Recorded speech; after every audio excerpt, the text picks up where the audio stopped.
સમાચારોમાં આગળ વધીએ વડાપ્રધાન નરેન્દ્ર મોદી ફરી એક વખત ગુજરાતના પ્રવાસે આવી રહ્યા છે।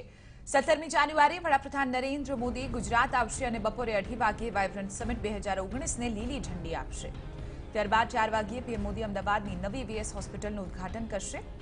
બાદમાં સાંજે 6 વાગ્યે વડાપ્રધાન રિવરફ્રન્ટ ઉપર શોપિંગ ફેસ્ટિવલનું ઓપનિંગ કરશે। આ શોપિંગ ફેસ્ટિવલમાં વડાપ્રધાન ટોકન આપીને ખરીદી પણ કરશે।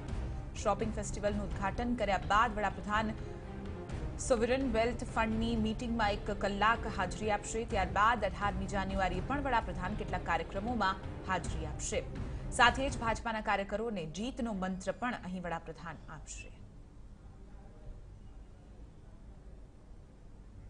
તો આપને જણાવી દઈએ કે વડાપ્રધાન નરેન્દ્ર મોદીનો કાર્યક્રમ અહીં જાહેર થયો છે। 17મી જાન્યુઆરી વડાપ્રધાન નરેન્દ્ર મોદી સૌથી પહેલા વાઇબ્રન્ટ સમિટમાં પહોંચશે અને ત્યારબાદ અહીં તેઓ પહોંચશે રિવરફ્રન્ટ ખાતે કે જ્યાં શોપિંગ ફેસ્ટિવલનું આયોજન ગુજરાત સરકાર તરફથી થયું છે, જ્યાં તેઓ ટોકન આપીને ખરીદી પણ કરશે અને ત્યારબાદ સોવરેન ફંડની જે મીટિંગ છે ત્યાં પણ તેઓ હાજરી આપશે।